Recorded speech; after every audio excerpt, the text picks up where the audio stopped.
The sun came up slow over the Dragoon Mountains the way it always did in summer, like it had no intention of being gentle about the heat it was bringing with it. First light hit the ridgeline in streaks of copper and pale orange, then spilled down into the valley below, washing over scrub brush and red dust and the weathered gray wood of a fence that had needed fixing 3 months ago and still needed fixing now. Garrett Pruitt was already awake when the light came. He stood at the edge of his porch with a tin cup of coffee that had gone lukewarm, watching the sky change colors the way a man watches something he does not fully trust. Not because the sky had ever done him wrong, but because in Garrett's experience beautiful mornings had a habit of lying about the kind of day that was coming behind them. The light could be magnificent, and the day could still break you. He had learned that early, and had not unlearned it since. He was 38 years old, and looked closer to 45. Not from illness, not from drink, though he had tried that particular remedy for a season and found it wanting. He looked the way he did because of the particular kind of tired that comes not from physical labor, but from carrying something heavy inside for too long. The kind of weight that does not show on a man's back, but shows instead in the set of his jaw and the stillness behind his eyes. People who met Garrett Pruitt for the first time sometimes thought he was a cold man. People who knew him longer understood he was not cold. He was held very carefully together around something that he could not afford to let move. He drank the cold coffee anyway. It was not about the temperature. It was about the routine. The routine was one of the things that kept the holding together. The ranch he owned sat on 40 acres of hard Arizona ground about 4 miles north of Tombstone proper, set back from the main road by a quarter-mile of dirt track that was more suggestion than road when the summer rains came through. It was not a rich man's land, and it had never pretended to be. The soil was too rocky for serious farming, and the grass too sparse for a large cattle operation. The previous owner, a man from Ohio who had come west with ambitions and left without them, had built the cabin in the wrong position relative to the prevailing wind, so it caught every dust storm that came through from the southwest with full force. The well was adequate but not deep, and in a dry summer like this one, Garrett was careful about it. What the land was above all its limitations was his. Purchased 3 years prior with money, he was not proud of money that still sat in the back of his throat some nights like a swallowed stone, but money that had bought him a deed with his name on it, filed in the Cochise County records in a place to be nobody in particular. In Garrett's current circumstances, being nobody in particular was not nothing. It was, in fact, almost everything. He had a small herd, 14 head of cattle ranging from passable to decent, and 2 horses besides his riding mare. A young gelding he was gentling for sale, and an older working horse with a bad shoulder that he kept because the alternative felt wrong. He had a vegetable patch that the rabbits treated as a personal dining arrangement, and that he defended with a combination of chicken wire, creative cursing, and intermittent success. He had a chicken coop that leaked when it rained, and a storage shed with a door that had never hung quite right despite 4 separate attempts at correction. He had a dog named Fletcher, a brown and gray mutt of origins that defied analysis, who was old enough now to have earned the right to spend most of the day asleep under the porch, rousing himself only for meals, the occasional coyote at the fence line, and moments when his instincts told him something needed watching, even if he wasn't quite sure what. But it was the only honest thing Garrett Pruitt owned, and he was aware every single morning when he stood on that porch with his cooling coffee and watched the desert light fill the valley that he did not entirely deserve even this. The land was honest. He had bought it with money that was not. That contradiction sat at the center of everything quiet and permanent as the mountains to the east.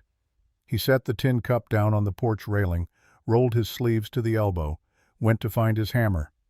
The north fence had been his project for 2 weeks, working his way methodically along the 200-yard run where the posts had rotted through at the base from last year's unusual rains.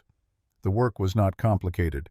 Pull the failed post, dig out the rotten wood, set a new post in the hole pack, the earth tight, reattach the rails, drive the nails straight, move to the next one. It was the kind of labor that demanded just enough attention to occupy the hands and just enough rhythm to occupy the surface of the mind, leaving the deeper part of the mind to run where it would. This was both the value of such work and its occasional hazard. He worked for 3 hours in the building heat. The temperature climbed steadily from something tolerable at 6 in the morning to something that pressed down on the back of his neck like a flat iron by 9. His shirt was dark with sweat along the spine and across the shoulders. He stopped twice to drink from the canteen he had hung on a nearby post, drinking carefully and not too much, and once to rest a hand on the fence rail and look north toward the low hills and feel the small, still pleasure of work that was going the way work was supposed to go. Then he looked south toward the road. A rider was passing, distant enough that the face was unreadable, but the horse was not.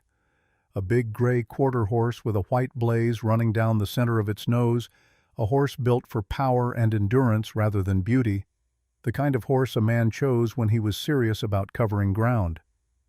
Garrett knew that horse, had seen it a dozen times at a distance, had made a point of noting it. Silas Taggart. Garrett stood at his fence line with the hammer loose in his hand and watched the rider without moving. Silas did not slow, did not turn his head toward the property, just rode past on the road and went around the low southern hill and was gone. Whether he had been seen himself did not matter. Silas Taggart riding the road past your property line was not a thing that happened by accident. Nothing involving the Taggart family happened by accident. Edmund Taggart had not built the largest land holding in Cochise County through accidents. He had built it through careful, consistent, methodical intention, and his sons had been raised in the image of that methodology. When Silas rode past Garrett's north fence in the early morning, he was doing it because his father had told him to, or because he had learned well enough to know what his father would want without being told. Either way, the message was the same. We are watching. We are patient. We are not going away. Garrett turned back to his fence post and drove the next nail harder than strictly necessary. Edmund Taggart was the largest landowner in Cochise County and had been working toward that distinction for nearly 20 years. He had started with a legitimate cattle operation in the San Pedro Valley, built it to profitability, and then used that profitability as a foundation for steady territorial expansion. Some of the expansion had been straightforward purchase at fair prices. Some of it had been less straightforward.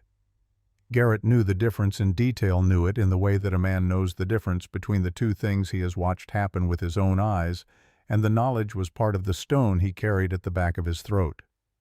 With silver driving the tombstone boom, the land values in the surrounding territory had climbed in ways that would have been unimaginable 5 years prior. Taggart had understood what was coming before most people did. He had begun positioning himself 18 months ago to control the primary access corridors north of town, buying up parcels methodically one after another with the patience of a man who knows the final shape of what he is building and is simply working toward it one piece at a time. Garrett's 40 acres sat at the exact midpoint of that final corridor.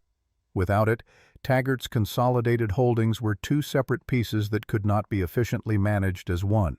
With it, the corridor was complete, and the value of the whole was substantially greater than the sum of its parts. 3 offers had come through Taggart's lawyer in Tucson, each more generous than the last, each delivered in careful legal language that said, "Please," while meaning something else entirely. Garrett had refused all 3. Not because the money lacked appeal, and it did not. He was not a wealthy man, and the money represented significant security. He refused because refusing was the only thing left that he could do that did not make him smaller than he already was. He owed Taggart nothing, less than nothing. And whatever else could be taken from him, the ability to say no to that specific man, was not something Garrett was prepared to surrender. He drove the last nail of the morning and straightened up and drank the rest of his canteen. By noon he was back inside out of the worst of the heat, eating a cold meal and sitting in the relative shade of the cabin's north-facing window. Fletcher had relocated from under the porch to a spot just inside the door where a draft came through and was making the small sounds that indicated deep canine satisfaction with this arrangement. Garrett ate without appetite and thought about Silas on the gray horse and did not arrive at any new conclusions. That evening he sat at the table with a candle burning low and a piece of paper in front of him. The paper was blank. It had been blank before, many times. He had a habit of taking it out and setting it on the table in front of him in the evenings the way some men take out a bottle and set it in front of them as a thing to sit with and consider. He had not yet decided what he was going to do with it. He uncapped his pen, dipped it, held it over the paper. He knew things, specific things, witnessed things. He knew the name of the man who had given the order. He knew the date. He knew the names on the papers he had signed, the specific language used, the specific ways in which that language diverged from what had actually occurred. He knew it all with the precision that comes from having gone over it in his mind hundreds of times across 3 years, the way a man goes over a map he cannot stop reading. If he wrote it down now, all of it, and signed his name below it with the date and his location, that document would constitute a sworn affidavit. It could be submitted to the Federal District Court in Tucson. It could not easily be dismissed or buried because it would contain details that only a person with direct access to the Taggart operation could have known. It would have force. It would also require him to describe his own role, which was not the role of a man who had stopped something or resisted something. It was the role of a man who had helped cover something over in exchange for his continued employment and his wages, and who had then walked away and spent 3 years building himself a quiet life, as though the walking away were the same thing as the making right. It was not the same thing. He knew it was not the same thing. That was the difficulty. He could write the affidavit and submit it and do what it was in his power to do now in this year at this age with this pen and this paper. Or he could cap the pen and put the paper back in the drawer and go on being the man who knew what he knew and did not act on it, the man who had bought 40 acres with dirty money and was quietly pretending that the fence he repaired each morning was the kind of work that earned a person their peace. The candle flame bent sideways in the draft from under the door. Outside, the desert had gone dark and still and enormous the way the Arizona night always went, swallowing the land in darkness so complete that the stars were the only reference point remaining. They were brilliant tonight, dense and cold and indifferent, spread from horizon to horizon, in the particular abundance that was one of the few genuine gifts this hard country offered freely. Garrett looked at the blank paper, thought about Redstone Canyon in the fall of 1879, about what had been in those papers he had signed, about the language that had been used, about the things the language had carefully not said. He capped the pen, folded the blank paper in half and put it back in the drawer, closed the drawer, went to bed and lay looking at the ceiling for a long time. The weight on his chest, neither more nor less than it always was, which was considerable, which was something he had learned to breathe around without calling it what it was. Sleep came eventually. It always did. That was one of the things about sleep that he had never been able to decide was a mercy or an indictment. He rode into Tombstone the following Tuesday, as he did most Tuesdays when weather and work permitted. The ride took just under an hour on the main road, a familiar route through scrub desert and low rocky hills that he knew well enough to let his mare follow without much guidance while his mind ran where it needed to. The morning was already warm, but not yet brutal. The best part of the Arizona day, the brief window between the cool of night and the serious heat of mid-morning when the air had a kind of clarity to it that made the mountains look close enough to reach before noon. He did not stop to appreciate this. He thought about the boundary survey question he needed to raise with Marshall Henley, a practical matter involving the recorded line on his north property edge that he had reason to believe might not match the actual pins set by the county surveyor 3 years prior. He thought about his supply list and the specific items he needed from Caldwell's store. He thought, without deciding to think about it, about Silas Taggart on the gray horse riding his fence line. Tombstone was louder than it had been even a year ago. The silver had done that. It had done it to the streets and the buildings and the ambitions and the noise levels and the number of men who walked Allen Street with the particular forward lean of people who believed something significant was about to happen to them personally. Some of them were right. Most of them were not. The math of boomtowns was rarely favorable to individuals, whatever it did for the general economy of the place. Garrett moved through it without being part of it. He nodded to men he knew, exchanged words with Caldwell over his order, a longer conversation than strictly necessary, because Caldwell was a man who found silence uncomfortable and filled it reliably. He collected his supplies, loaded the saddlebag frames, and stood beside his mare on Allen Street, considering the 2 blocks remaining between him and the marshal's office on Fremont. It was a morning like any other morning he had spent in Tombstone. He started walking, leading the mare by her reins. He had been on the road perhaps 60 yards, approaching the intersection at 4th Street when the wagon came through from his left, and he stopped to let it pass. He shifted his weight to his left leg, let the wagon clear, was about to step forward, and felt it. That was all. Just felt it. Something in the fold of his right chaps low on the thigh where the leather gathered in a thick overlap. Something warm that had not been warm before. Something that moved in a way that leather did not move, a slow, muscular shift, the deliberate repositioning of a living thing. He stopped. His mind did the calculation faster than conscious thought could track it. Everything about the sensation, the warmth, the weight, the specific quality of the movement, arrived at a single conclusion with a speed and certainty that bypassed consideration entirely. He did not look down immediately. That was the training of living in the desert. The knowledge ground in by experience that sudden movement in response to a snake was often what caused the strike. He breathed out very slowly through his nose a long controlled exhale that he made himself complete fully before he did anything else. Then he shifted his weight with the extreme deliberateness of a man moving underwater back from the left, leaned to an even distribution across both feet, removing any compression from the right thigh without creating a sudden change in posture. Then he looked down. The diamondback was as thick as his forearm, and the color of everything around it, the sandy tan and dark brown diamonds of its scales, an almost perfect match for the earth-toned leather of his chaps. It was coiled in the gathered fold with the ease of something that had settled there some time ago and found the arrangement comfortable. The tail was visible, and the tail was moving. The rattle began. It was quiet at first, just a few beats exploratory, almost as if the snake were reminding itself of the mechanism. Then steadier. The dry, papery sound of it was unmistakable to anyone who had spent time in the Arizona desert, a sound that had no equivalent in human experience and required no translation. The body understood it before the mind did. Garrett's heart rate went somewhere that he noted with clinical detachment and set aside because there was nothing useful to do with it at present. The street moved around him. A woman passed within 10 feet, walking briskly with her eyes forward. 2 men were engaged in conversation outside the hardware store across the road.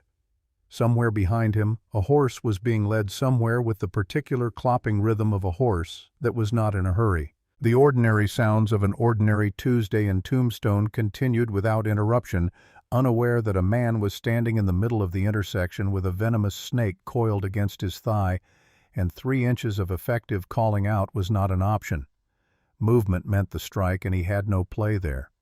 He stood still and breathed and kept his eyes on the snake, and kept his eyes on the snake, and thought with surprising calmness that if the next 30 seconds went wrong, this was going to be a very poor way to end a Tuesday. He became aware in the way that extreme stillness makes a person hyper-aware of the periphery that something had changed across the street. He could not turn his head to look, but at the edge of his vision something that had been moving had stopped. A figure on the opposite boardwalk, standing in front of Fry's Pharmacy, carrying a basket over one arm, standing completely still, watching him. Not the snake. Him. The way he was standing. The way he was not moving. The information that communicated to a trained eye even before the snake itself was visible. Then the figure set the basket down on the boardwalk with a motion of such care and deliberateness that it registered across 40 feet of busy street as something different from ordinary movement, and stepped off the boards into the road. She came across without hurrying, each step placed with attention, not rushing, not dawdling the pace of someone who understood that haste was the enemy here and had calibrated accordingly. She was Apache clearly, with the straight black hair and the direct dark eyes and the quality of self-containment that Garrett had observed in Apache people, before that particular stillness that was not passivity, but rather the opposite of it, an economy of expression that came from living in a landscape where every resource, including attention, was too valuable to waste. She was perhaps 30 years old. She wore a plain work dress of dark cotton with a leather belt, practical, unadorned. A small leather bag hung from the belt. the kind of bag that a woman who worked with medicinal plants would carry for samples and tools and the various small necessities of that trade. She stopped 6 feet from him. Her eyes were not on his face. They were on the right thigh on the gathered leather fold, reading the situation with the focus of someone who had encountered it before and knew what it required. She reached into the leather bag with 2 fingers and withdrew a pinch of dried material gray-green that released a sharp medicinal smell as she opened her palm. He caught it even over the street smells, strong and bitter and strange. She held her palm extended low toward the snake rather than toward him. Her hand was completely steady. Her voice when she spoke was very quiet, pitched low and even, carrying just far enough to reach him. "Don't move your right leg, not even a breath." He did not move his right leg. The smell of the dried herbs moved out in the warm air, and the snake responded. Not immediately, not as though compelled by something mystical, but gradually in the way that animals respond to sensory information, the rattle slowing, becoming irregular, the intervals between buzzes lengthening. The head, which had been partially raised, lowered fractionally. The woman took one very slow, measured step to her left, repositioning the scent source. The snake's head tracked the movement. One coil loosened from the leather, then another. The body began to unwind with a terrible hypnotic slowness, the thick length of it pulling free from the gathered chaps in increments so gradual they were almost imperceptible, and then the full snake was on the ground, its belly on the dust, its tail no longer rattling, moving away from Garrett's boots with the fluid, unhurried progress of something that had lost interest in the situation. It reached the edge of the boardwalk across the road and slid underneath and was gone. The rattle stopped. Garrett let out a breath that had been waiting for somewhere between 30 seconds and 3 years to be released, and for a moment the world had the specific quality of unreality that follows the passage of something that could have been catastrophic and was not. His knees did not buckle, but they registered their opinion on the subject, and he put one hand on his mare's flank in a gesture that he hoped looked casual and was not. The mare turned her head and regarded him with an expression that he felt contained commentary. The woman was wiping her hands on her skirt with the brisk efficiency of someone completing a task. She looked up at him. Her eyes were steady and direct, and performing a continuous, unhurried evaluation of what they were looking at. Not unkind, not warm. Something more useful than either. Clear. Garrett said, "I owe you a debt." He said it the way he meant it, plainly, without performance. It was simply the accurate description of the situation. She looked at him for a moment, then she said, "Don't waste it by dying stupid again." She retrieved her basket from the boardwalk where she had set it, settled the handle over her arm, and walked south down the street without looking back. Garrett watched her go until she turned the corner at Fifth and disappeared. Then he stood where he was for another moment and let his heart find its way back to its normal territory.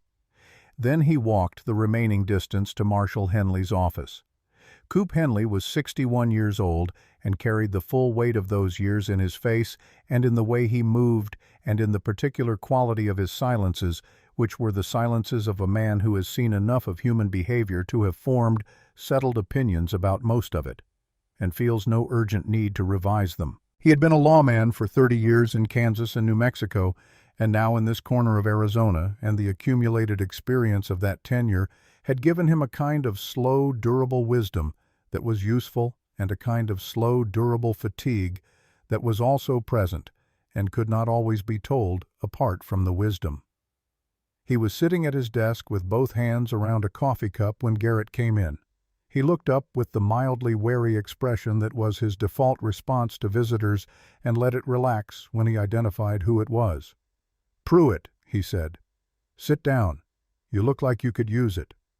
They covered the survey question efficiently. Henley knew the county records well and gave Garrett a practical answer involving the right office and the right person to speak to, and Garrett made notes in his pocket ledger, and the business portion of the conversation was completed in under 10 minutes. Then Henley leaned back in his chair with his coffee cup and was quiet for a moment in the way that Garrett recognized as the pause before a man commits to saying something he has been holding. "Hear you had some trouble outside," Henley said. "Rattlesnake in my chaps," Garrett said. "Cleared itself."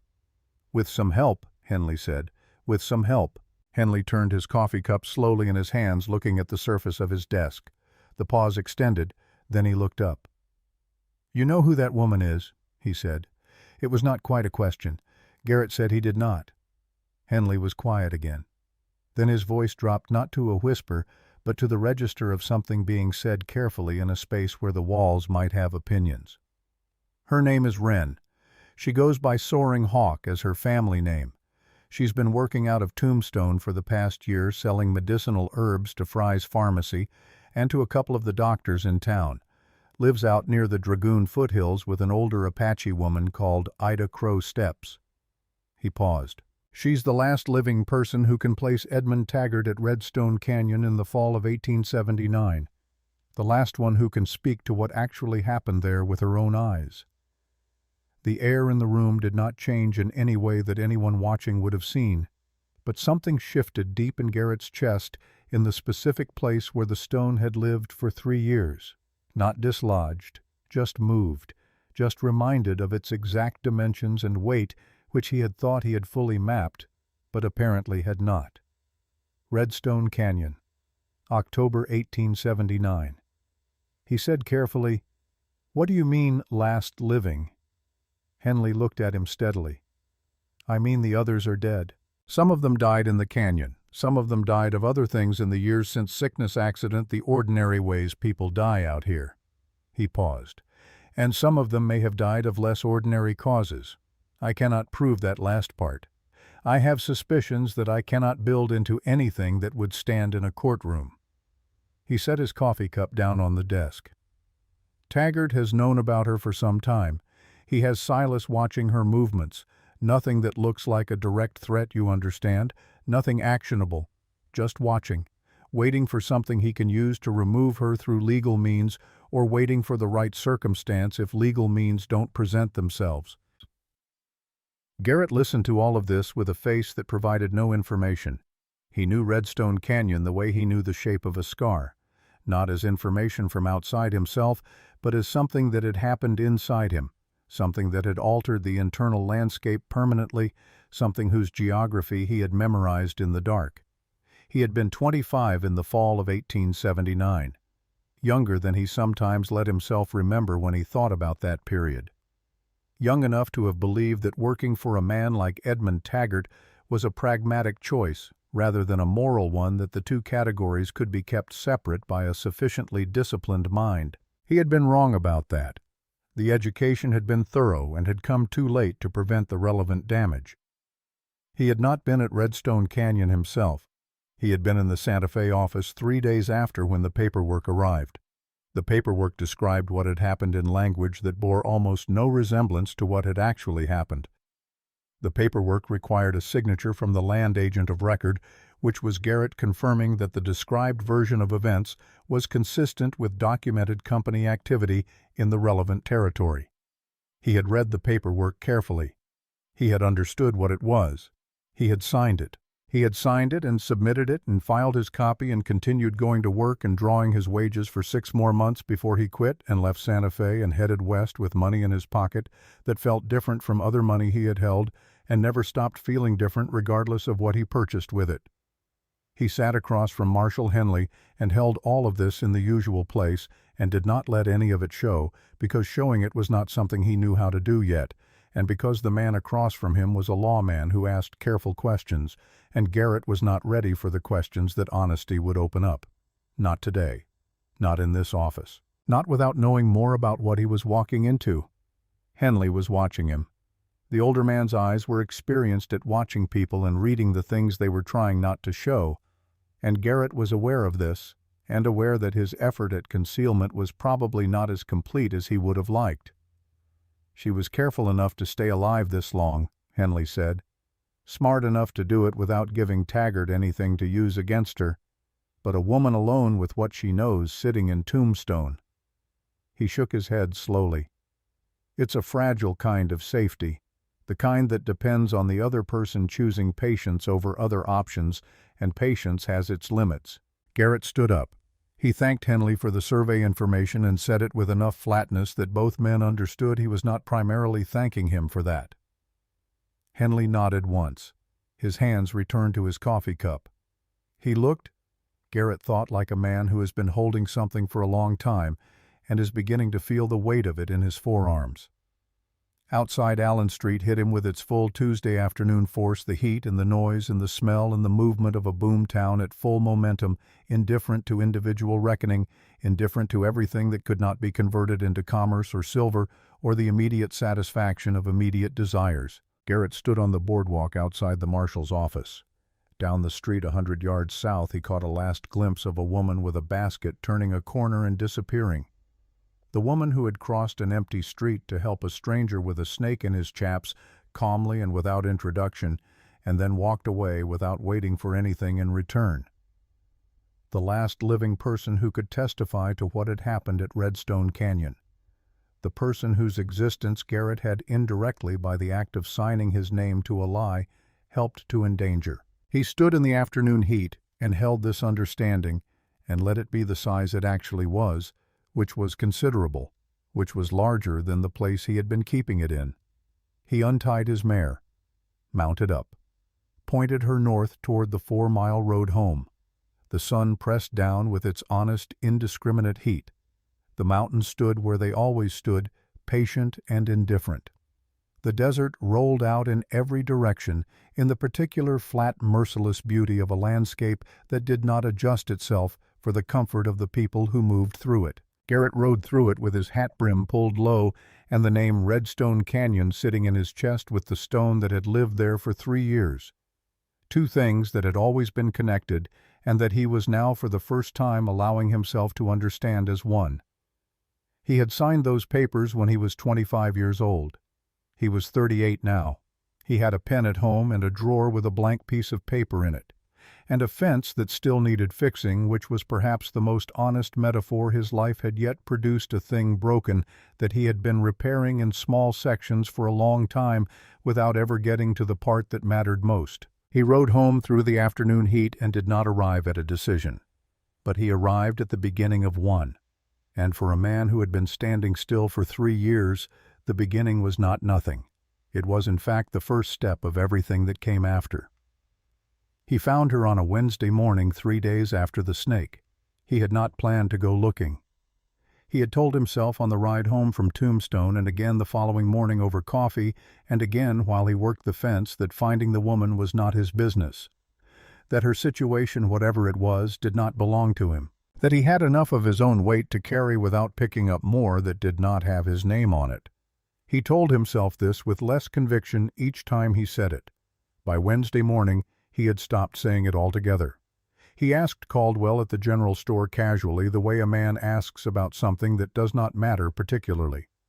Caldwell knew everyone within 20 miles of Tombstone and knew most of their business besides. He said the Apache woman who sold herbs to Fry's Pharmacy lived out near the eastern face of the Dragoon foothills, maybe 2 miles past the old Hargrove claim. Said she kept to herself mostly. Said she was quiet and paid her debts on time and had never given anyone in Tombstone a reason to speak poorly of her, which in Caldwell's accounting was the highest available form of praise. Garrett rode east after leaving the store. The country out that way was rougher than the flat land around his own property, the ground rising in shelves of red and ochre rock with juniper and scrub oak growing in the hollows where enough soil had collected to support them. It was beautiful in the severe, stripped-down way that the Arizona landscape was often beautiful beauty, that made no concession to comfort, that offered itself without softening. The morning light was still low enough to lay long shadows across the rock faces, turning them deep red and amber, and the air had not yet lost its early coolness. He found the camp by smell before he found it by sight. Wood smoke, faint and clean, and beneath it the sharper, greener smell of drying herbs laid out in the sun.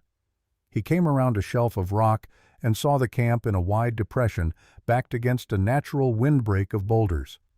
A small structure, not quite a cabin, more than a lean-to, built from a combination of timber and woven brush and canvas in a way that suggested long experience with making functional shelter from available materials. A fire ring with a low flame going, bundles of dried plants hanging from a rope strung between two juniper trunks, a garden patch, small but deliberately planted, visible along the south-facing base of the rocks where the sun would reach it longest. A horse, old and gray, muzzled, tied in the shade, and the woman wren crouching beside what appeared to be a second horse, a younger animal positioned against the boulder face. She was working on its left foreleg with slow, careful movements, applying something from a clay bowl to what he could see even at distance was a bandaged wound. She did not look up when he came around the rock, but the quality of her stillness changed in a way that told him she had heard the mare's hooves long before he came into view. She was aware of him. She had simply chosen not to stop what she was doing. He dismounted and tied his mare to a juniper at a respectful distance from her horse. He walked to within 10 feet of where she was working and stopped. "I'm Garrett Pruitt," he said. "I have the ranch 4 miles north of town on the Tombstone Road." She did not look up from the horse's leg. "I know who you are." He had not expected that. He waited for more. She did not offer more immediately, continuing to work the salve into the bandage with careful, even pressure, her hands moving with the confidence of someone who has performed this specific task many times. "How bad is it?" he said, meaning the horse. "He'll keep the leg," she said. "He cut it on wire 3 days ago. It was infected when I found him. It isn't anymore." She paused. "He's not my horse. He wandered in and I didn't turn him away." Garrett looked at the horse, which was standing with its eyes half closed in the patient, trusting way of an animal that has decided it is in good hands. Then he looked back at the woman. "I want to repay the debt," he said. "From Tuesday." "You don't owe me anything," she said. "I saw a problem and I knew how to fix it, that's all." "That's not all," he said. "And you know it isn't." She looked up at him then for the first time. Her eyes were the same as they had been in the street. Not softer, not harder, just the same clear, measuring attention turned on him as though she were confirming something she had already half decided. Then she stood, wiped her hands on her skirt and said, "I'll make coffee." They sat on the flat rocks near the fire ring with tin cups and the morning warming around them and the smell of the drying herbs in the air. She did not make conversation to fill the silence, and neither did he, and the silence was not uncomfortable so much as careful, the silence of two people who are deciding how much of themselves to put on the table. Garrett spoke first. "I worked for Edmund Taggart," he said, 3 years ago, in Santa Fe." He watched her face. She did not react. Not with surprise, not with anything visible that would have told him how much she already knew. She looked at him over her coffee cup with an expression that was not warm and not angry, and was something more considered than either. "I know," she said. He looked at her. "Ida told me," she said. "She knows every name that worked for Taggart during that period. She's kept a list for years." She paused. "Your name is on it." The words landed in him the way a stone lands in still water. He had known abstractly that records of employment existed. He had not considered that someone might have been maintaining their own parallel record across all these years, patient and thorough outside the official channels. "Then you know what I did," he said. It was not a question. "I know what you signed," she said. "I know what signing it meant." He held this. Then he said, "I should have told you that myself, before you gave me coffee." She looked at him for a long moment. Something in her expression shifted, not warming exactly, but adjusting the way a calibration instrument adjusts when given more precise data.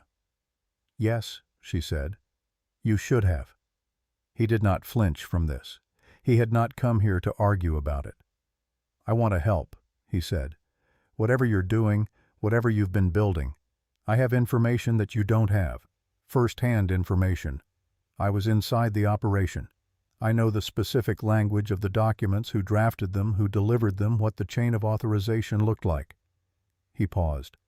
"That's worth something." She did not answer immediately. She looked out past the boulders toward the desert flats where the heat was beginning to build its morning shimmer on the distant ground. A hawk was working a thermal far to the south, circling in the slow, patient way of a creature that understands leverage. "It is worth something," she said finally, But I want you to understand something clearly before we go any further." She turned back to look at him. "I'm not building toward violence. I'm not asking anyone to ride against Taggart or burn his property or put a bullet in him.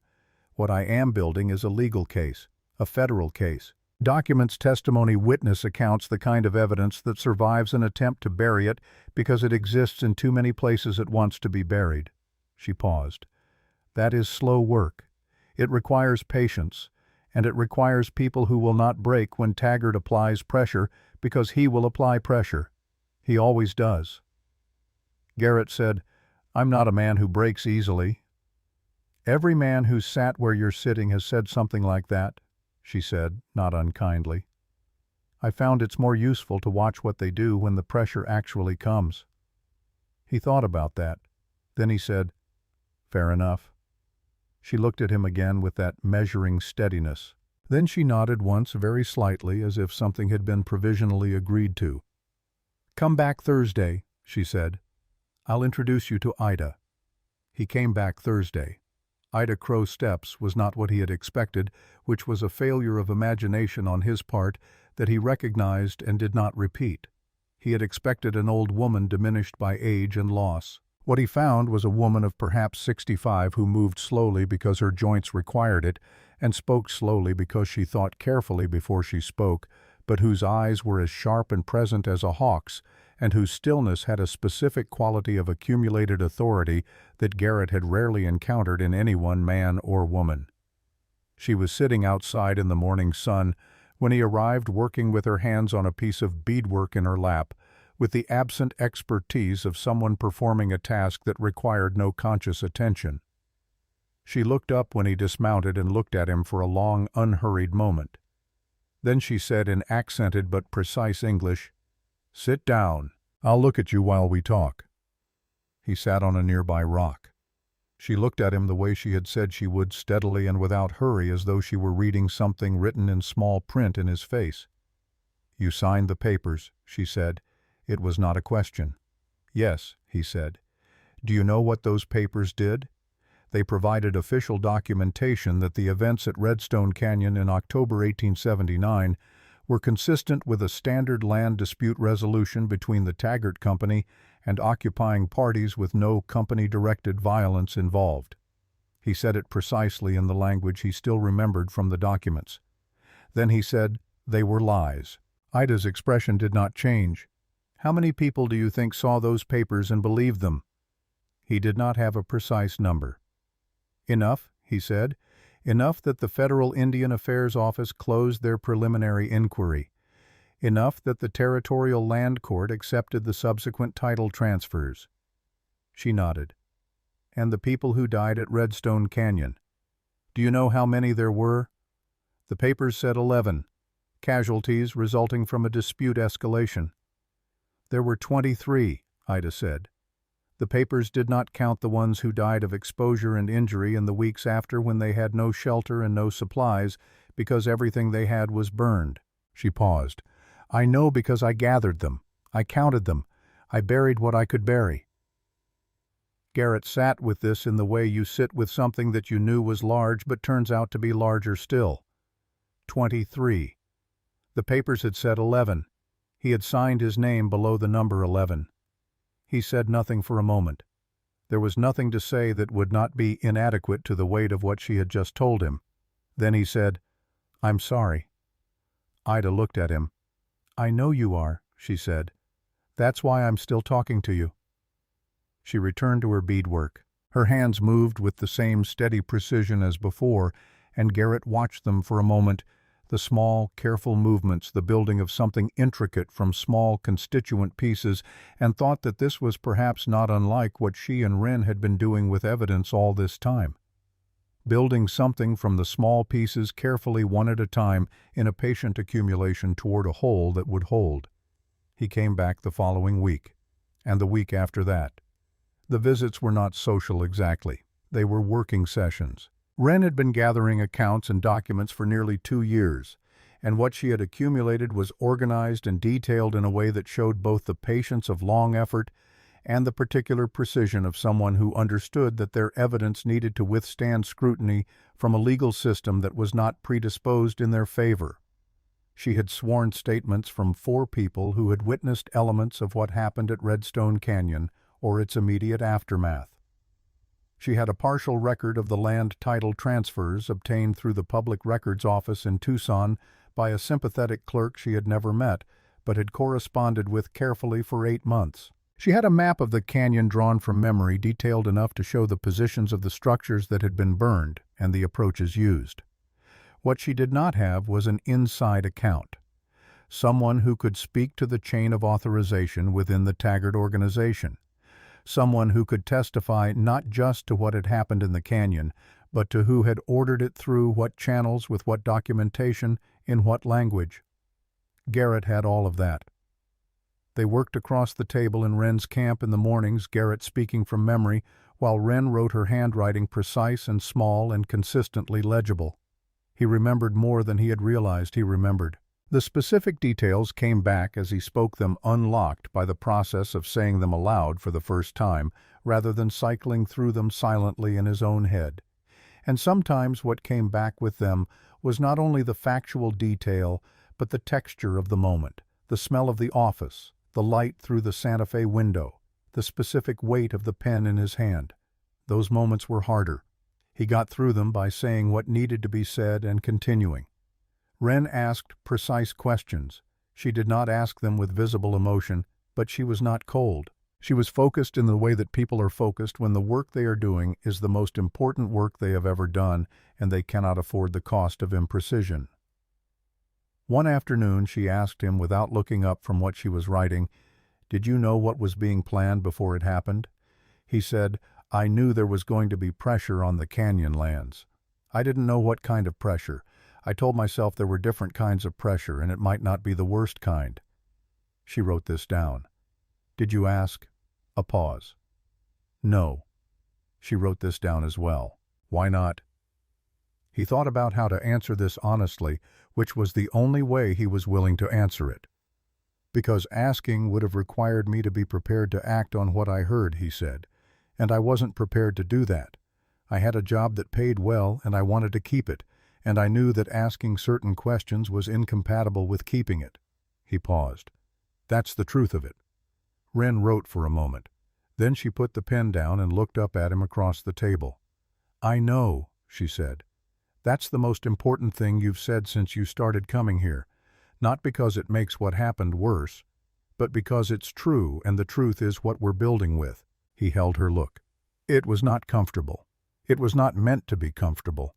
It was the look of someone who has spent a long time in the presence of dishonesty and has developed as a consequence a finely calibrated appreciation for the absence of it. He did not look away.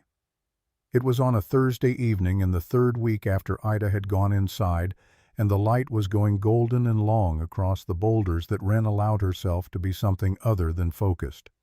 She was pouring the last of the coffee when she set the pot down and sat back and was quiet for a moment in a way that was different from her working silences. She looked at the fire ring where the coals were low and red. Then she said without particular preface, "Did you know there were children in that canyon?" The question arrived in him like something dropped from a height. He did not answer immediately. He sat with the question the way it deserved to be sat with. Then he said the only honest answer. "Yes." One word. No explanation following it. No qualification. No context. Just the word offered straight, because anything else would have been a way of managing the impact of it, and the impact was hers to feel, not his to manage. Wren was very still. She looked at the coals, and the small sounds of the desert evening came in around them. A nighthawk somewhere overhead, the faint movement of wind through the junipers, the distant sound of Ida's lamp being lit inside the shelter. After a long time, Wren looked at him. It was not a look of hatred. Garrett had braced himself for something sharper, and what he found instead was something that cut deeper than anger because it was more complex. It was the look of a person who has been injured by the whole long weight of something and has learned to hold it, and who is now in this moment for the first time in the presence of a person who was part of that weight and who is not denying it. "At least you don't lie," she said. Her voice was level. But something in it was not level, something below the level, something that she was managing, the way he was managing his knees on the day the snake was coiled against his leg, holding it still, not letting it move. He said nothing. There was nothing that could be said that would be worth the saying against the weight of that moment. She picked up her coffee cup and drank the cold remainder and set it down. "Come back Monday," she said. "We have more to get through." He stood to leave. He was at the edge of the firelight when she spoke again quietly, not quite calling after him, more as though saying it to the fire. "My mother was in that canyon. My younger sister, too." He stopped. He did not turn around. He stood at the edge of the firelight with his back to her and the desert dark in front of him. "I know," he said. "I'm sorry. It's not enough. I know that too." He walked to his mare and rode home through the dark. He did not sleep well that night, but he slept. And in the morning he got up and went to the table and opened the drawer and took out the blank paper and uncapped the pen and began to write. Not everything, not the full affidavit, not yet, but the beginning of it, the earliest layer. The facts as they stood before any legal framing, just the truth of what he had seen and known and done in the fall of 1879 and the months following. Just that. It took him 2 hours. When he was done, he read it through twice and did not change anything, because the point was not that it read well. The point was that it was true. He put it back in the drawer, but he left the drawer open. The Taggart brothers came on a Friday evening. Garrett was at the storage shed when he heard the horses, 2 of them, coming up his property track from the road. He came around the corner of the shed and saw them dismounting at the hitching post near the cabin. Silas first off the big gray, and behind him a younger man on a dark bay lighter built than Silas with a quieter way of moving. Dutch Taggart, the younger son. Garrett had seen him twice at a distance during his time in the Santa Fe office, but had never spoken to him directly. Dutch had been perhaps 19, then sent occasionally to deliver papers or observe proceedings, always with the slightly removed quality of someone who was present but not fully committed to what they were witnessing. He was 22 or 3 now, and the quality of slight removal was still there. He dismounted and stood back half a step while Silas came forward, and his eyes, when they found Garrett across the yard, held something that Garrett could not immediately classify. Silas did not waste time on greeting. "My father wants you to understand something," he said. His voice was even and businesslike, which was in some ways worse than aggression. Aggression gave you something to push against. This gave you nothing. The offer from the Tucson office remains open for 10 more days. After that, the legal process for the title dispute moves to the next phase and the offer is withdrawn. He wanted you to hear that directly.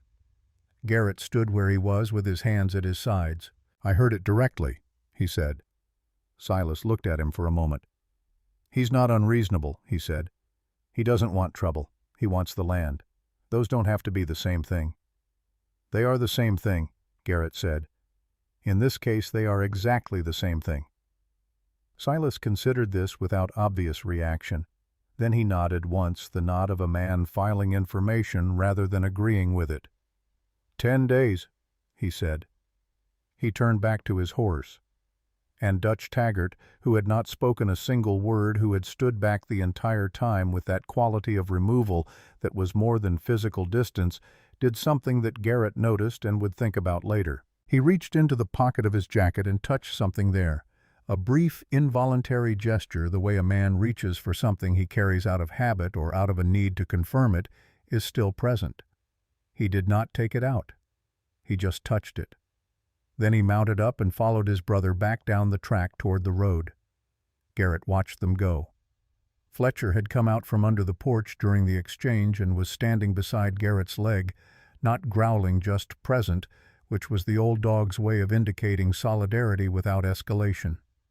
Garrett put his hand on Fletcher's head. "I know," he said. He went inside and made supper and ate it without tasting it, and sat afterward at the table for a long time with the open drawer visible and the pages he had written inside it, and the 10 days sitting in his mind, the way a deadline sits when it is real and the thing on the other side of it is also real. He thought about Wren, about what she was building piece by careful piece at her camp near the Dragoon foothills, about Ida's hands on the beadwork, about 23, about the number 11 he had put his name below.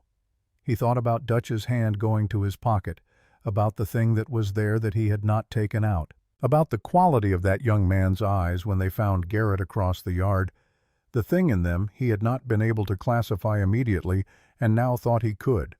It was not his father's eyes, not the flat measuring eyes of Silas. It was something else, something that looked from the outside like what a man's face looks like when he is carrying something he cannot put down and cannot go on carrying and has not yet found a third option. Garrett knew that look. He had seen it in his mirror for 3 years. He sat at the table for a long time. Then he picked up the pen. And he kept writing. The fire at the storage shed happened that same night, 3 hours after Silas and Dutch had ridden away. Garrett smelled it first the way he always smelled trouble first, before the sound, before the sight. A thread of wrong smell in the night air that woke him from a shallow sleep and had him out of bed and at the window before he was fully conscious.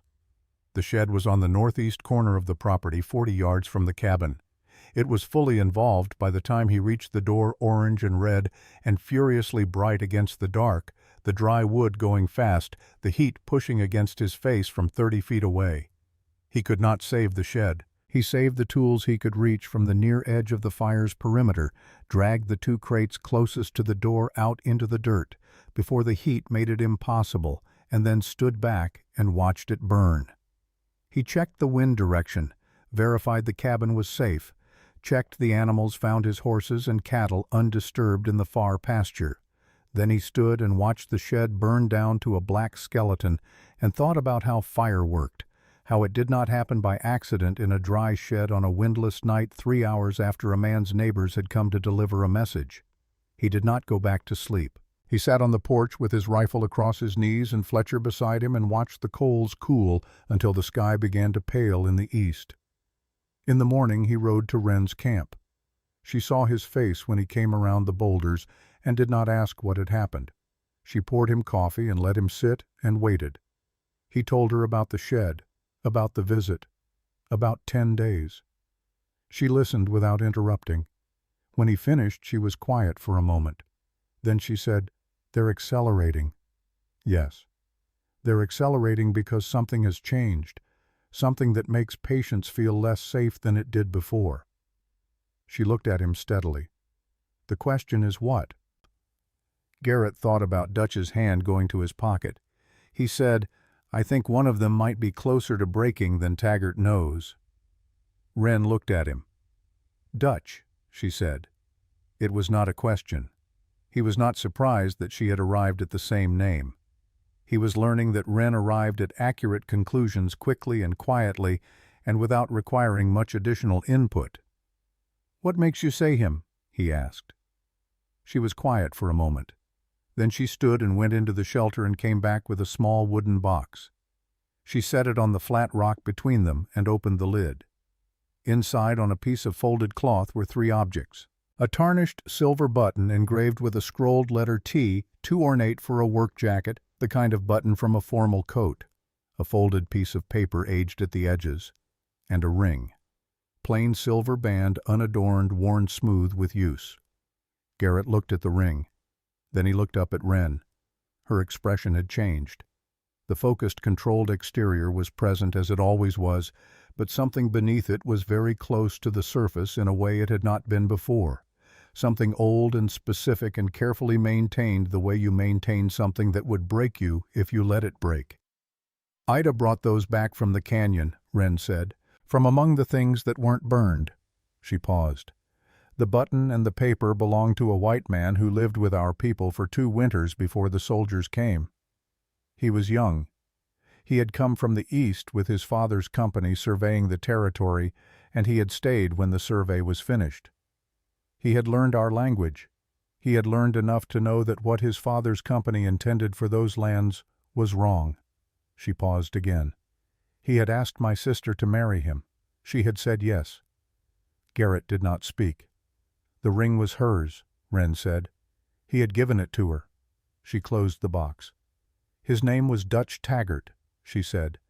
"And he did not die in that canyon. He got out. And he has been living ever since with the knowledge that his father gave the order because of him, because of my sister, because Edmund Taggart could not accept that his son had chosen to live a life that wasn't the life Taggart had planned for him." The morning birds were loud in the junipers. The desert was warming fast, the light going from pale to gold, the shadows shortening. Garrett sat with this truth in the way you sit with something that reorders the shape of everything you thought you understood. Not just about the event itself, but about all the people moving around it, the geometry of it, the specific human architecture of cause and consequence that had brought 3 people to a camp near the Dragoon foothills on a Friday morning with coffee going cold in their hands. Edmund Taggart had ordered the destruction of a village not only for land. He had ordered it because his youngest son had gone somewhere he could not follow, and chosen a life he could not control, and loved a woman he could not accept, and Taggart had done what Taggart always did, with things that would not bend to his will. He had tried to remove them from the landscape. He had almost succeeded. The woman the young Taggart had loved was gone. But her sister was here. And her sister had been building for 2 years with the patience of someone who understands that the truth is heavier than any lie ever built to cover it toward the moment when all the pieces would be in place and the weight of the truth could finally be brought to bear. Garrett looked at the closed wooden box. Then he looked at Wren. "He'll come," he said, "when the time is right. He'll come." She looked at him steadily. "I know," she said. "I've been waiting for him to decide he's ready. People have to come to the truth in their own time. You can't pull them there." She looked at him with an expression that was direct and clear and contained a meaning that went beyond the words, a meaning that took in the past 3 weeks of mornings at this table, and the papers in the drawer at his cabin, and the way a man who had been holding something for 3 years had begun slowly and without fanfare to let it go. "You came," she said, simply, without sentiment. He said, "I came." The fire in the ring had gone to coals. The morning was fully bright now, and the desert stretched out around them in every direction, enormous and honest and waiting. Neither of them said anything more for a while. They did not need to. The 10 days passed, the way time passes when a man is watching it carefully. Slowly at first, then, with a sudden acceleration at the end that made the last 2 days feel like hours, and the hours feel like something being counted down against his will. Garrett worked his fence. He fed his cattle. He rode to Wren's camp 4 times in those 10 days, and they worked across the table in the mornings building the record, adding layers, going over the same ground from different angles until the account was thorough enough to withstand the kind of scrutiny that a federal court would apply to testimony from sources that a powerful man's lawyers would work hard to discredit. He completed his written account on the 7th day. All of it. The full record of what he had known when he had known it, what he had signed, and what he had understood himself to be doing when he signed it. He did not soften the language about his own role. He did not apply the small adjustments of phrasing that a man naturally reaches for when describing his own failures. He wrote it the way it happened and signed his name below it and dated it and folded it carefully and put it in the inside pocket of his good jacket. He did not tell Wren he had finished it. Not yet. He wanted to be sure first that what he had was actually what he thought it was, that the weight of it was real, and not the weight of his own relief at having finally done the thing he should have done long ago. He read it again on the 8th night, and it was real. On the 9th day, Silas Taggart's gray horse appeared again at the end of his property track, and this time Silas did not ride up to the house. He sat at the road end of the track for a long moment visible from the porch, then turned the horse and rode south. The message was clear enough without elaboration. Tomorrow. Garrett went inside and cleaned his rifle and checked his revolver and ate a meal he did not taste and slept 5 hours and was up before the sun. He rode to Wren's camp at first light on the 10th day. She was already awake, which did not surprise him. He had come to understand that Wren did not sleep heavily in times of pressure. She functioned on less sleep than seemed reasonable and filled the early morning hours with work, and there was always coffee ready and always something laid out on the table that needed addressing. This morning she was not at the table. She was standing outside, looking east with her arms crossed and her coffee cup in one hand. The sky behind the mountains was pale orange and the stars were still visible overhead in the dark western sky, that brief overlap of night and morning that lasted only minutes before the light took everything. She heard him coming and did not turn. "Ida's gone to her cousin's place near the river," she said when he dismounted. "I sent her last night." He tied the mare. "Good. The documents are ready." She turned now and looked at him. "Everything we've built. I have copies 3 sets. One here, one with a lawyer in Tucson named Beale, who does not work for Taggart, and one that went north by stage 4 days ago to the Federal District Court office." She paused. "Whatever happens here today, the record exists in places that cannot be reached." Garrett looked at her. "You've been moving faster than I realized." "I've been moving at the pace the situation required," she said. "When you came to camp 3 weeks ago, I understood that the timeline was changing. Taggart would not have been watching your property with his son if he weren't preparing to act. So I accelerated." She looked at him steadily. "I should have told you." "You didn't know if you could trust me yet." "No," she said. "I didn't." A pause in which both of them acknowledged this without making it more than it was. He reached into the inside pocket of his jacket and took out the folded pages and held them out to her. She took them, unfolded them, read them standing in the early light slowly all the way through. He watched her face while she read. It moved very little, but it moved small responses tracking through the controlled surface responses to specific details, specific words, specific confirmations of things she had suspected or known partially, and now had on paper in his handwriting with his signature. When she finished, she folded the pages carefully and looked at him. "This is enough," she said. "Combined with what we already have. This is enough." He said, "I should have written it 3 years ago." "Yes," she said, "but you wrote it now." She paused. "And now counts." She went inside and added his pages to the document set and came back out with 2 cups of coffee, and they stood together in the early morning and watched the sky finish its transformation from night to day over the mountains, and did not talk for a while because there was a quality to the silence that was not empty and did not require filling. Garrett was back at his own property by 7 in the morning. He put his mare in the pasture rather than the hitching post. He wanted her clear of the immediate area of the cabin. He brought his rifle inside and leaned it against the wall beside the door within reach. He put his revolver on the table within reach. He was not expecting an army. Taggart was too careful for that, too aware of the line between pressure and the kind of action that attracted the wrong kind of official attention. What he was expecting was what he had always gotten from the Taggart organization, something that looked like business, something that came through the front door with papers in hand rather than through the back with guns drawn, something designed to leave him with no legal recourse and no good options. He sat on the porch and drank his coffee and waited. Fletcher came out from under the porch and sat beside him, leaning against his leg in the way he did when his instincts were telling him something was coming. "I know," Garrett said. They waited together. The sun came up and got serious about the heat by 9 o'clock, and Garrett went inside and came back with water and refilled Fletcher's bowl and sat back down. They came at 10. Not Silas first this time.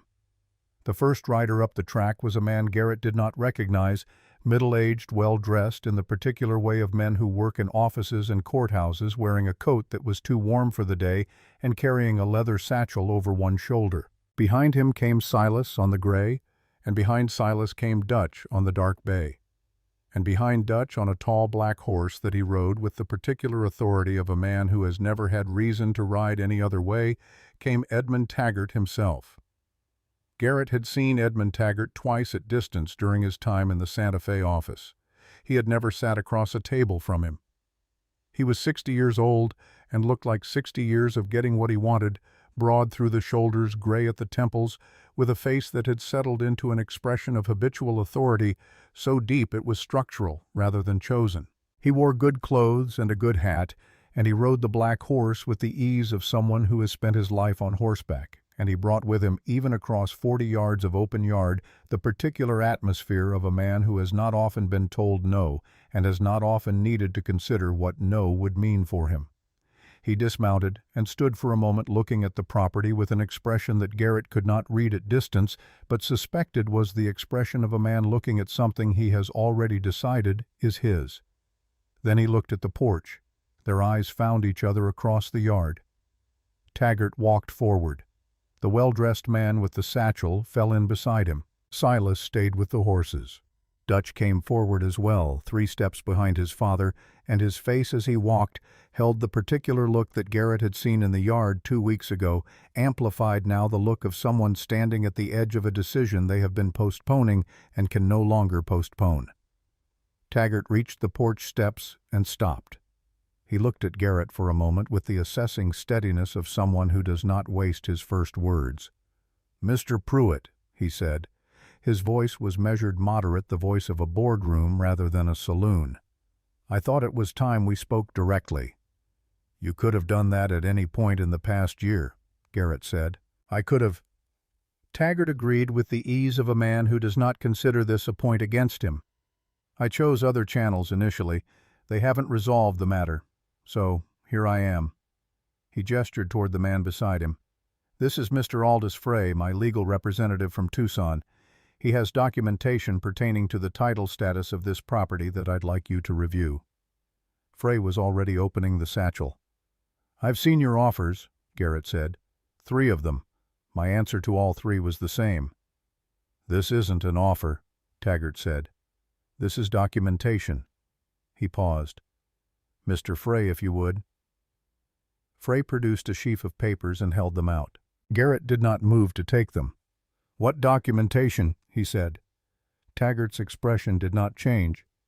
"A review of the original Santa Fe land court records related to the purchase of this property in 1879. It appears there are questions about the legitimacy of the original title transfer that, when properly examined, suggest the deed filed in the Cochise County records may not reflect a clean chain of ownership." He paused. "I'm sure you understand that clouded title is a serious matter. It can be resolved, but resolution takes time, and during that resolution period the property would be under legal hold, which would create certain difficulties for anyone attempting to operate it as a working ranch." He said all of this with the calm of someone explaining a weather forecast. Garrett sat with it. He understood exactly what it was. The original deed was not clouded. The chain of ownership was clean. But the process of proving that through the courts against a man with unlimited legal resources and established relationships throughout the territorial judiciary could take a year. 2 years, during which he could not sell his cattle, could not borrow against the property, could not function. It was a very good kind of pressure because it left no mark. He looked past Taggart at Dutch. Dutch was standing back as he always did. His hands were at his sides. His face was doing the thing it had been doing for as long as Garrett had been watching it, the internal calculation of a man who has been running a ledger in his head for a long time and is very close to the moment when the numbers will no longer add up in favor of silence. Garrett said, "Before Mr. Frey puts those papers back in his satchel, there's something you should know." Taggart looked at him. 3 weeks ago, I completed a sworn affidavit detailing my first-hand knowledge of the Taggart Company's activities in the Santa Fe Territory in 1879, including the events at Redstone Canyon in October of that year. The affidavit includes the names of all parties involved in the planning and authorization of those events, a description of the documentation chain used to cover them afterward, and a specific account of my own role in that process. He paused. It's been submitted to the Federal District Court in Tucson. A copy has gone to the Federal Indian Affairs Office in Washington. A 3rd copy exists with an attorney in Tucson who does not work for you. The yard was very quiet. The only sounds were the insects in the dry grass, and somewhere in the pasture one of the horses moving. Taggart's expression had not changed in any large way. But something behind it had shifted, a recalculation happening behind the measured surface, the specific recalculation of a man who has walked into a room believing he held all the cards and has just understood that the deck was larger than he thought. Frey had stopped moving. Silas by the horses had gone very still. Dutch. Garrett watched Dutch.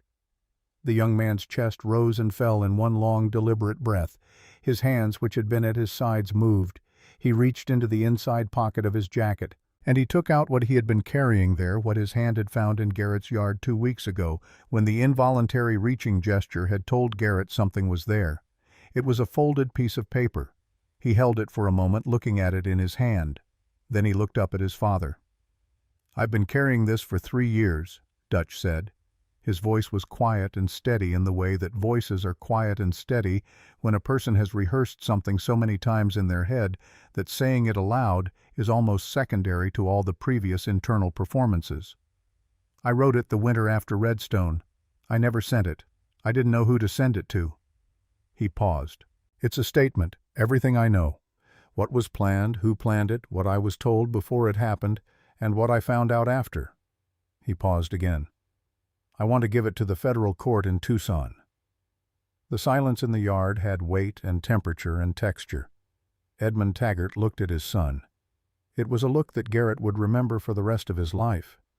Not because it contained hatred or rage, though there were elements of both present at the edges, but because at its center it contained something that those two things were built on top of something older and more foundational. It contained the look of a man who had done a monstrous thing for reasons he had convinced himself were personal rather than monstrous reasons involving his son and his name and the architecture of the life he had built and intended to pass forward, and who was now, for the first time in the presence of that son, grown into a man who was refusing to be the reason anymore. Taggart said, "Dutch," just the name, no sentence after it. Dutch said, "I'm sorry, Father. I'm not sorry for her. I'm sorry that it came to this because it didn't have to." He paused. "But it did. And I have been living with what that cost for 3 years, and I can't keep living with it." He turned to Garrett. "I'd like to go to Tombstone today, to Marshal Henley's office, to submit this and add it to whatever you've already sent." Garrett said, "Yes." Then he looked back at Taggart. Taggart was looking at his younger son with the expression of a man watching something he built with his own hands come apart. And the tragedy of it, the specific human tragedy that sat underneath the criminal one, was that you could see, if you looked carefully enough, that the thing he had built had never been what he thought it was, had never held together the way he believed it held together, had been from some point that preceded even Redstone Canyon already separating at the seams. Silas had come away from the horses. He was standing 10 feet behind his father and to the right, and his hand was near his holster in the way that Silas's hand was always near his holster when situations became uncertain. Garrett's hand was near his own. The moment hung. Then a voice came from the left side of the yard, from the gap between the storage shed ruins and the fence line where the angle of the morning sun had put the area in deep shade. "I'd advise against that, Silas." Marshal Coop Henley stepped out of the shade. He was on foot without his horse, which meant he had left it on the road and come the rest of the way on foot, which meant he had been there for some time, long enough to hear what had been said in the yard. He was wearing his marshal's coat with the star on it, and he was carrying a shotgun held in both hands in the relaxed but unambiguous position of someone who has been carrying shotguns for 30 years and is comfortable with the implications. Behind him, visible now as he stepped clear of the shadow, were 2 of his deputies, younger men, flanking wide to cover the yard. Silas's hand stopped moving. Taggart turned to look at Henley. Henley looked back at him without hurry. "Edmund," he said, "I've got a warrant here from the Territorial Court in Tucson, signed this morning. I've also got documentation that went to the Federal District Court 2 days ago that I believe you're going to be hearing more about in the coming weeks." He reached into his coat and produced a folded document. "The warrant is for obstruction of land rights proceedings as a start. There are more charges being prepared at the federal level." He paused.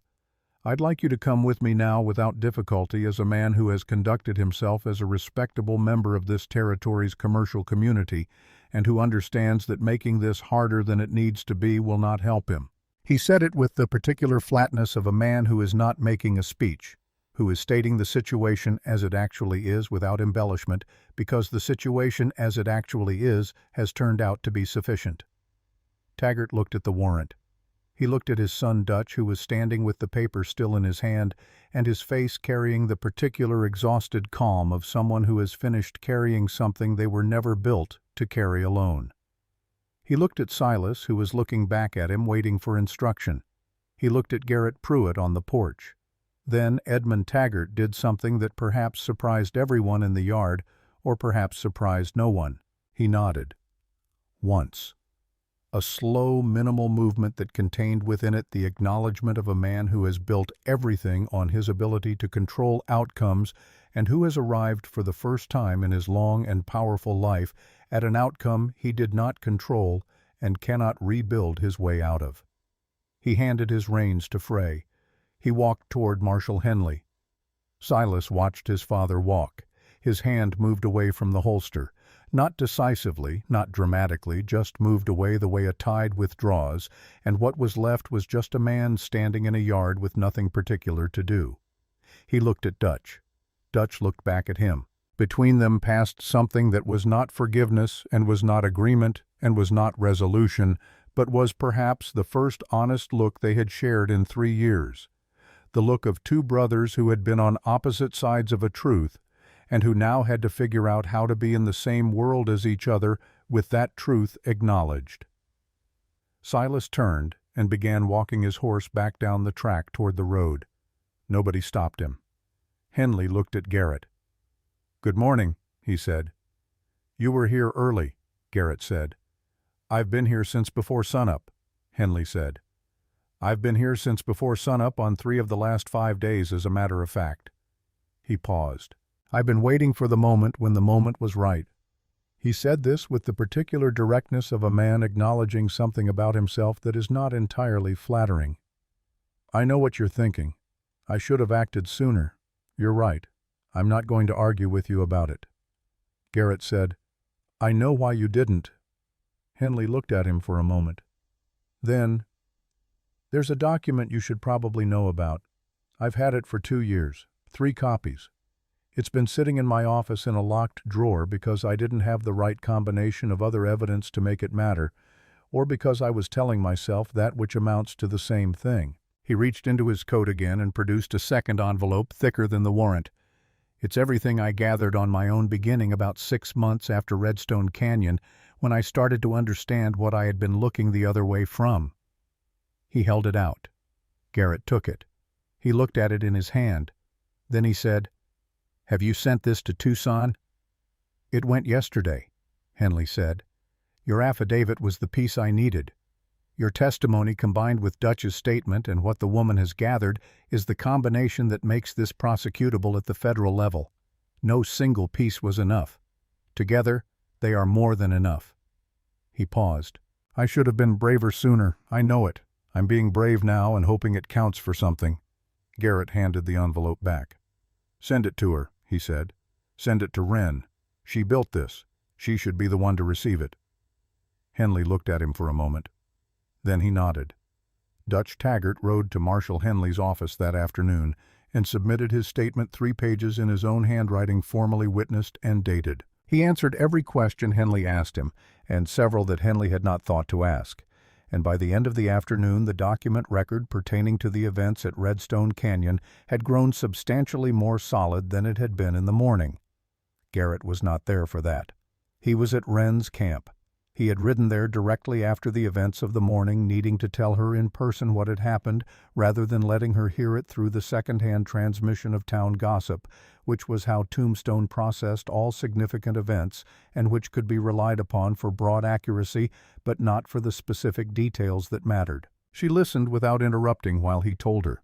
She was sitting across the fire ring from him, the wooden box with Ida's collected objects beside her on the rock, and she listened with the focused stillness she always brought to information that was important, taking it in completely before she responded. When he finished, she was quiet for a long time. He let her be quiet. The desert afternoon was doing what it always did, building toward the maximum heat of midday, the air thickening, the light going white and flat. A lizard crossed the flat rock between them with quick stop-start movements, paused to assess the situation with one bright eye, and moved on. "Dutch submitted his statement," she said finally. "This afternoon." "Yes." She nodded. "The ring," she said. "He was carrying it. All this time." "He wanted to give it to you," Garrett said. "He didn't know how to find you. Or he knew how to find you and he wasn't ready." He paused. "He asked me before he rode to Henley's office to ask you if you would see him." Wren was very still. The question sitting in the air between them was not simple. Dutch Taggart had loved her sister, had been present in the village, had been part of the community, had been planning to build a life there, had given her sister a ring. And then the soldiers had come because his father had sent them, and her sister was dead, and Dutch had been living for 3 years with the knowledge of the specific chain of causation that connected his existence and his choices to that death. He was not guilty of the order. He was not guilty of the violence, but he was in a way that could not be entirely separated from the other things present at the beginning of it, the reason the beginning existed. Wren sat with this. Garrett waited. Finally she said, "Yes, I'll see him." She said it quietly and without softness, but she said it. Dutch came to the camp the following morning. He came alone without weapons on foot for the last quarter-mile from where he had tied his horse on the road. He came around the boulder face and stopped when he saw Wren standing outside the shelter. They looked at each other across 20 feet of open ground. Garrett was not present for what followed. He had ridden out that morning specifically to give them the space for it, understanding that there are conversations that require the absence of witnesses. He spent the morning working his fence on the north line, driving posts with the steady rhythmic labor that kept his hands busy and his surface mind occupied, and let the deeper part of him rest. He did not know and would never fully know what was said between them. What he knew was what he saw when he rode back to camp that afternoon. Dutch's horse was still tied on the road, which meant the conversation had gone long, which meant it had gone in a direction that allowed for the time a long conversation required. And when he came around the boulders, he saw them sitting on the flat rocks by the fire ring with coffee cups, not talking, just sitting in the particular way that people sit when they have talked enough for the time being, and what remains is something that does not need talking about. Dutch stood when Garrett arrived. He looked different, not resolved exactly, not at peace. Those things were a long way off, and only a fool or a liar would have suggested otherwise. But he looked like a man who had put something down, even if only briefly, and could feel the absence of the weight in his hands. He held out the silver ring. "She says to give this to you," Dutch said to Garrett. "She says you'll know what to do with it." Garrett took the ring and looked at it. A plain silver band worn smooth with use, small enough that it had been made for a girl's hand, and old enough now that whatever memories it held had been carried through years that had not been gentle to anyone involved in them. He looked at Wren. She met his eyes, and there was something in hers that was not happiness, not yet, but was the precursor to the possibility of it. The clearing that comes after a storm has moved through, and the landscape is wet and broken, but the air is clean and the storm is actually gone, and the sun is going to come back. "Keep it," she said. "For now. I'll take it back when I'm ready." He put the ring in his shirt pocket close to where the written affidavit had been. Dutch left shortly after with a handshake for Garrett that held more in it than most handshakes manage, and a nod to Wren that she returned, and then he was gone back down the track toward whatever the next chapter of his own complicated life was going to require of him. The federal proceedings took 6 months. They were not quick, and they were not simple, and they were not in the ways that legal proceedings rarely are fully satisfying to anyone involved. Edmund Taggart's lawyers were expensive and experienced, and they fought every piece of evidence with the professional tenacity of people being paid very well to be professionally tenacious. There were delays and motions and counterfilings and 2 separate attempts to have the key witness testimony declared inadmissible on procedural grounds. None of it worked.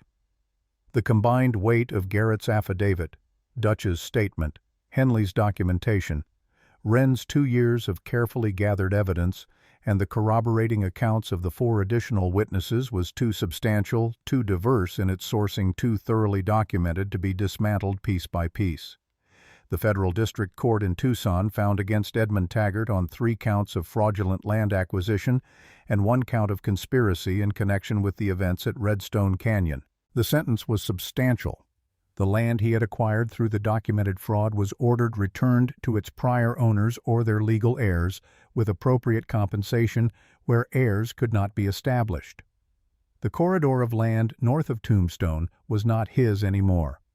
Garrett's property title was confirmed clean and recorded in the federal court registry alongside the Cochise County records, a double layer of protection that made future challenge prohibitively difficult. Silas Taggart was never charged. There was no evidence of direct participation that met the standard for prosecution. He left Cochise County within a month of his father's arrest and was not heard from in Tombstone again. Dutch Taggart spent 3 months answering questions and providing additional documentation and was not charged with any offense. He had been a minor when the events occurred, and his role had been that of an unwilling accessory with no direct participation. When the proceedings concluded, he left Tombstone as well, though in a different direction than his brother. He wrote a letter to Wren before he left. She read it and did not discuss its contents with Garrett, which was her right. She folded it and put it in the wooden box with the button and the old piece of paper, and she closed the lid, and she kept it.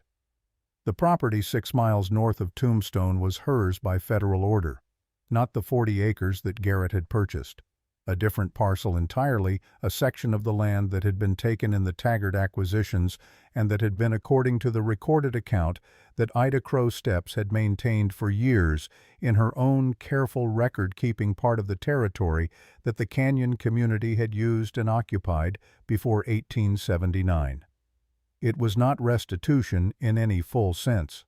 There was no such thing as full restitution for what had been lost, and the word itself was inadequate to the scale of the accounting.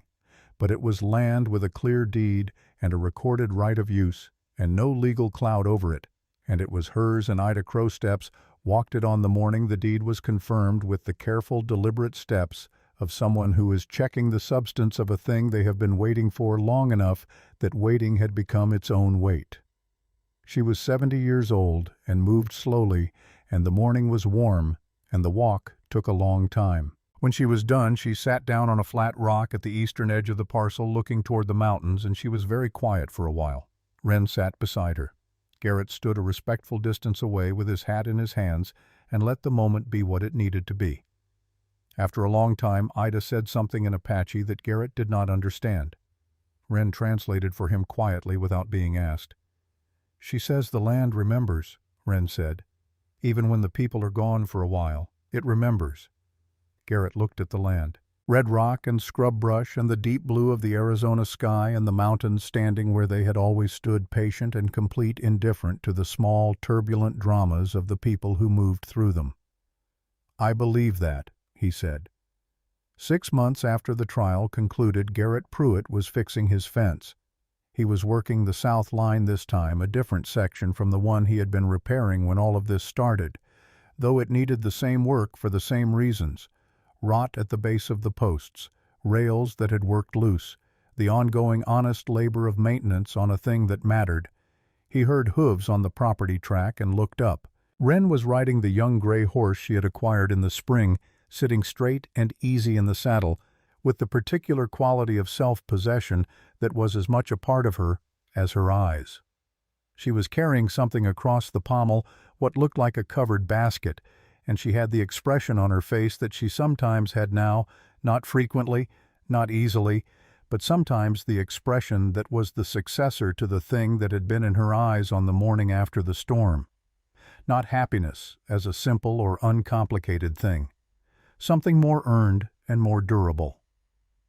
She dismounted and tied the horse to the nearest fence post. She looked at the fence, then at him, then at the fence again. "You're still doing it wrong," she said. He looked at the fence post he had just driven. "It looks straight to me," he said. "The nail is off-center," she said. "It'll pull through in 6 months." He looked at the nail. He was not entirely sure she was right, but he had learned enough about her specific accuracy in observing things to know that arguing on the basis of his own confidence was not the most productive approach. "Show me," he said. She took the hammer from him without ceremony, positioned the nail correctly, drove it home in 2 clean strokes, and handed the hammer back. "Like that," she said. He looked at her nail. He looked at his nail. He extracted his nail and repositioned it and drove it the way she had shown him. "Better," she said. Fletcher had come out from under the porch to investigate the visitor and was now sitting beside Wren's feet with the proprietary satisfaction of a dog who has decided that someone belongs in a specific place. Wren looked down at him and scratched behind his ear, and he leaned into it with the wholehearted commitment to being scratched that was one of Fletcher's most reliable qualities. Garrett picked up the next rail. Wren took the other end. They carried it to the post together and set it, and Garrett nailed it and moved to the next section, and she moved with him, holding the other end of the rail while he worked, and they did 3 sections this way without talking much, just the work and the sound of the hammer and the desert morning building around them. The sun was warm and honest on his back. The fence was going straight. After a while, Wren said without looking up from the rail she was holding, "Ida wants to know if you're coming to dinner on Saturday." "I'll be there," he said. "She's making the stew," Wren said. "The one with the sage." "Tell her yes." She held the end of the rail while he drove the last nail into it, and then they stood back and looked at the completed section together, and it was straight, and it was solid, and it would hold. He reached into his shirt pocket and held out the ring. She looked at it in his palm. Then she looked at him. He did not say anything. There was nothing he needed to say. The months of work and the testimony and the land with the confirmed deed and Ida walking her property with careful steps and the wooden box with its contents were all still present and would always be present, the way that history is always present, not erased but carried differently over time, carried in a way that a person can bear if they are not carrying it alone. She took the ring from his palm. She turned it in her fingers, once feeling the worn smoothness of it, the weight of all it had been through. Then she put it on, not on her left hand, on her right, on the middle finger where it fit, and she closed her hand and opened it and looked at it, and then looked up at him. "Next section," she said. He picked up the hammer. They moved down the fence line together, the desert spreading out around them in every direction under the wide and honest Arizona sky, the mountains standing where they always had the land, remembering everything it had ever held, patient and present, and for the first time in a long time, waiting for something good.